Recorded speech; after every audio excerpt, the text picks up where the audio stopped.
नमस्कार दोस्तों, स्वागत है आपका टेरेस गार्डन चैनल पर। तो दोस्तों आज हम उन पौधों के बारे में बातें करेंगे जिनको कि हम हैंगिंग बास्केट में लगा सकते हैं। तो वीडियो की शुरुआत करते हैं हम पिटूनिया के फूलों के साथ में। तो पिटूनिया का प्लांट बहुत ही सुंदर फ्लावरिंग प्लांट होता है और विंटर सीजन का फ्लावरिंग प्लांट होता है, लेकिन अब भी ये हमारे गार्डन में लगा हुआ है और आप देख सकते हैं इसमें कितने सुंदर फूल आए हैं पिंक कलर के। तो इस प्लांट को आप गमले में भी लगा सकते हैं और हैंगिंग बास्केट में भी लगा सकते हैं। और हैंगिंग बास्केट में लगा हुआ ये प्लांट बहुत ही सुंदर लगता है। जब ये प्लांट चारों तरफ से हैंगिंग बास्केट में लगाते हैं तो चारों तरफ से हैंगिंग बास्केट को कवर कर लेता है और नीचे की तरफ लटकता है, तो ये बहुत ही सुंदर लगता है। तो दोस्तों इस प्लांट को हमें ज़रूर लगाना चाहिए और ये प्लांट लगभग पूरे साल ही हमारे गार्डन में बना रहता है। तो आप देख सकते हैं इतनी गर्मी होने के बावजूद भी ये प्लांट हमारे गार्डन में लगा हुआ है। और अगला प्लांट है बेबी सनरोज का। तो बेबी सनरोज का प्लांट भी सकुलेंट फैमिली का प्लांट होता है और ये प्लांट हैंगिंग बास्केट में लगा हुआ बहुत ही सुंदर लगता है। तो इसमें कई कलर के फ्लावर आते हैं, पिंक आते हैं, रेड आते हैं और येलो आते हैं। तो हमारे प्लांट में ये रेड कलर के फ्लावर आए हुए हैं और ये लगे हुए बहुत ही सुंदर लगते हैं। तो बेबी सनरोज को आप कटिंग से भी आसानी से लगा सकते हैं। बस इसकी हमें आगे की 2 से 2.5 इंच की कटिंग लेनी है और उसको सैंडी सॉइल में ग्रो कर दोगे तो ये प्लांट आसानी से चल जाता है। तो इस प्लांट को भी हमने कटिंग से लगाया है और इस प्लांट को हमें मॉनसून में तेज़ बारिश से बचाना पड़ता है। अगर इसमें बारिश का पानी ज़्यादा चला जाता है तो ये हमारी पूरी ही बेबी सनरोज खराब हो जाता है, मतलब बेबी सनरोज का प्लांट खराब हो जाता है। और अगला है टर्टल वाइन। तो टर्टल वाइन भी बहुत ही सुंदर एक वाइन होती है और ये भी कटिंग से आसानी से लग जाती है। बस हमें आगे की 2 से 2.5 इंच की कटिंग लेनी है और उसको ग्रो कर देना है सैंडी सॉइल में। तो ये बहुत ही नाजुक होती है, आप देख सकते हैं हमारा हाथ लगाने से ही ये टूट गई है और ये कटिंग भी आसानी से ग्रो हो जाएगी अगर इसको आप सैंडी सॉइल में लगा देते हो। और ये प्लांट मतलब छोटे से गमले में भी आसानी से चल जाता है और हैंगिंग बास्केट में भी ये लगा हुआ बहुत सुंदर लगता है। तो जब इसको हैंगिंग बास्केट में लगाते हैं और चारों तरफ ये वाइन लटकती है तो बहुत सुंदर लगती है। और अगला प्लांट है वडेलिया का प्लांट। तो वडेलिया का प्लांट बहुत सुंदर प्लांट होता है। इसमें हमारे में एक वडेलिया लगा हुआ है, एक मॉर्निंग ग्लोरी लगी हुई है। तो मॉर्निंग ग्लोरी में पिंक कलर के और ब्लू कलर के फ्लावर आते हैं और ये एक हमारे ककड़ी की भी बेल लगी हुई है। इसमें एक है ना बीज डाल दिया था ककड़ी का, तो ये एक ककड़ी की बेल निकल आई है। तो ये मॉर्निंग ग्लोरी की वाइन या ऊपर की तरफ चढ़ेगी या नीचे की तरफ जाएगी और इसमें फूल आएंगे तो ये बहुत ही सुंदर लगती है। और वडेलिया में येलो कलर के फ्लावर आते हैं छोटे छोटे से, जो बहुत ही सुंदर लगते हैं। तो ये हमारी जो बास्केट है फुल सनलाइट में रखी हुई है, इसलिए ये प्लांट थोड़ा सा ख़राब हो गया है वडेलिया का। और विंटर में भी ये फुल सनलाइट में मतलब ओपन में रखा हुआ था, तो ज़्यादा ठंड की वजह से भी ये प्लांट थोड़ा सा नीचे से ख़राब सा हो गया है, मतलब सूखा सूखा सा हो रहा है, लेकिन फिर भी ये चल रहा है। और अगला है जेरेनियम आईवी। जेरेनियम आईवी की एक वाइन, छोटी सी वाइन होती है, मतलब वाइन के जैसा ही प्लांट होता है और हैंगिंग बास्केट के लिए बहुत ही बढ़िया प्लांट होता है। तो ये इसमें विंटर सीजन में फ्लावर आते हैं बंच में और अब भी हमारे इस प्लांट में फ्लावर आए हुए हैं। आप देख सकते हैं ये कलियां बनी हुई हैं और इसमें फ्लावर भी अभी भी खिलते हैं, लेकिन विंटर सीजन की बजाय अब थोड़े से कम खिलते हैं। और ये हमारी प्लांट है ना फुल सनलाइट में रखा हुआ है, तो इसलिए थोड़ा सा ख़राब सा हो गया है। और इसमें बंच में फ्लावर आते हैं और वो ये खिले हुए बहुत ही सुंदर लगते हैं और कई कलर के इसमें फ्लावर आते हैं, मतलब कई कलर का ये प्लांट आता है, तो आप किसी भी कलर को लगा सकते हैं। तो आप देख सकते हैं ये थोड़ा सा ख़राब हो गया है क्योंकि ये जो स्टैंड है हमारा ये फुल सनलाइट में रखा हुआ है, इसकी वजह से। तो जिरेनियम का प्लांट बहुत सुंदर प्लांट होता है। और अगला है स्वीट पोटैटो वाइन।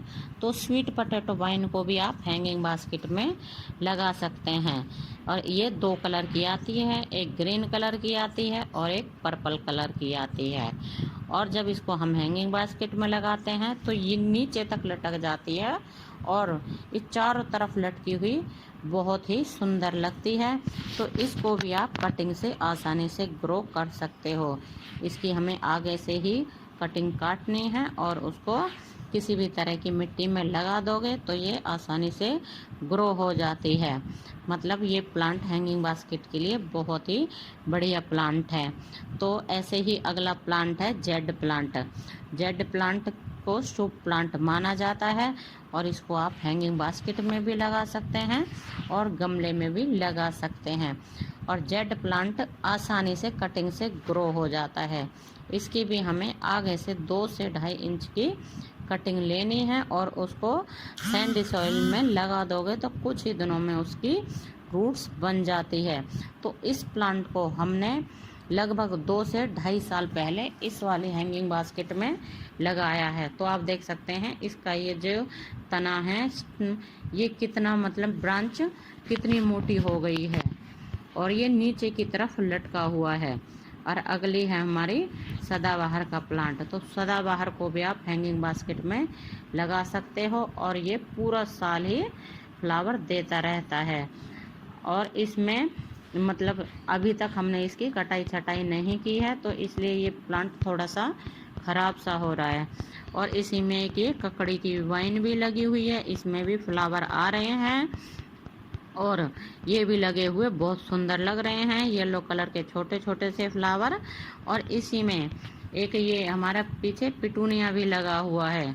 तो पिटूनिया में आए हुए हैं ये पिंक कलर के फ्लावर। तो ये सेल्फ सीडलिंग से ग्रो हुए हैं और आप देख सकते हैं कितने सुंदर लगे हुए हैं ये पिटूनिया के और सदाबहार के। और अगला है एस्पैरागस। तो एस्पैरागस को भी आप हैंगिंग बास्केट में लगा सकते हो। और एस्पैरागस के ये बल्ब होते हैं, जैसे मूंगफली होती है तो उस तरह के इसमें बल्ब होते हैं, उनसे ये प्लांट ग्रो होता है। तो अगर आप इनको लगा देते हो तो इनसे ही इस तरह के प्लांट निकल आते हैं। और हैंगिंग बास्केट में ये लगे हुए बहुत ही सुंदर लगते हैं। वैसे तो आप इसको पॉट में भी लगा सकते हो, लेकिन हैंगिंग बास्केट में जब ये चारों तरफ लटकते हैं नीचे की तरफ तो बहुत सुंदर लगते हैं। और अगला है स्ट्रिंग्स ऑफ बनाना। तो स्ट्रिंग्स ऑफ बनाना भी बहुत ही सुंदर एक तरह का सकुलेंट प्लांट होता है और ये हैंगिंग बास्केट के लिए बहुत ही बढ़िया प्लांट है। तो इस प्लांट में हमें पानी कम डालना चाहिए क्योंकि ये सकुलेंट फैमिली से होता है। तो ये वाला प्लांट भी कटिंग से आसानी से लग जाता है, बस हमें इसकी आगे से कटिंग तोड़नी है छोटी सी 2 से 2.5 इंच की और उसको सैंडी सॉइल में ग्रो कर देना है। वैसे तो ये प्लांट ऐसा है कि इसकी जो ये वाइन है जहाँ भी मिट्टी को टच करती है वहीं इसमें रूट्स बन जाती है और आप इसको कटिंग से भी ग्रो कर सकते हो। और इसको हमें फुल सनलाइट में नहीं रखना है, अगर फुल सनलाइट में रखेंगे तो ये बनाना जो है ख़राब हो जाती हैं। और पानी भी हमें इसमें कम डालना है। और दोस्तों इसको अगर हम हैंगिंग बास्केट में लगाते हैं तो ये चारों तरफ लटकने के बाद में, मतलब चारों तरफ लटक जाती है और बहुत ही सुंदर लगती है। और ऐसा ही अगला प्लांट है हमारा मोंकी टेल कैक्टस। तो मोंकी टेल कैक्टस भी बहुत ही सुंदर प्लांट होता है और इसमें फ्लावर भी आते हैं। इसमें कई फ्लावर आके कंप्लीट हो चुके हैं, एक ये फ्लावर आया था और एक ये फ्लावर आया था। और इसमें कई कलियां भी बनी हुई हैं, ये 2 कली बनी हुई हैं इसमें और भी कई कली बनी हुई हैं। तो ये प्लांट कटिंग से आसानी से लग जाता है। बस हमें ऊपर से इसकी ये जो बेबी प्लांट निकले हुए हैं, इनको अगर हम हल्के से भी हाथ लगाते हैं तो भी ये टूट जाते हैं। कई बार तो ऐसे ही गलती से हाथ लग जाता है तो भी ये टूट जाते हैं। और उनको अगर हम उन बेबी प्लांट को टूटे हुए को लगा देते हैं तो ये ग्रो हो जाते हैं और बहुत ही जल्दी इनमें रूट्स भी बन जाती हैं। तो जो ये बास्केट हमने लगाई हुई है ये थोड़ी सी टूटी हुई है, मतलब ख़राब हो रही है, क्योंकि कई साल पहले हमने इस वाली बास्केट में इनको लगाया था कटिंग से। इसकी सिर्फ हम ये आगे वाला जो हम दिखा रहे हैं आपको हिस्सा, इस तरह के छोटे छोटे से ही तीन चार बेबी प्लांट लेके आए थे और उनको बेबी प्लांट नहीं कटिंग लेके आए थे और उनको इस वाली हैंगिंग बास्केट में लगा दिया था और तभी से ही ये इसमें लगे हुए हैं। और अब आप देख सकते हैं इन्होंने पूरी ही हैंगिंग बास्केट को कवर कर रखा है। और अगर इसको हम लटकाते हैं तो ये है ना, इसकी ये मूंग की टैल है जो चारों तरफ लटक जाती है और ये लटकी हुई बहुत ही सुंदर लगती है। तो मतलब इसको भी आप हैंगिंग बास्केट में लगा सकते हो। ये भी बहुत ही सुंदर कैक्टस होता है और फूल भी देता है। और तो दोस्तों आप देख सकते हो इसमें ना हमें पानी बहुत ही कम डालना चाहिए। तो अगर इसमें पानी ज़्यादा डल जाता है तो ये प्लांट है ना थोड़ा ख़राब सा हो जाता है। आप देख सकते हो ऊपर से ये ना जो बड़ी बड़ी सी टैल है ये थोड़ी सूखी सूखी सी हो रही है, क्योंकि कई बार प्लांट में पानी ज़्यादा डल जाने के कारण ऐसा होता है। तो दोस्तों आज के लिए बस इतना ही, फिर मिलते हैं किसी और नई जानकारी के साथ।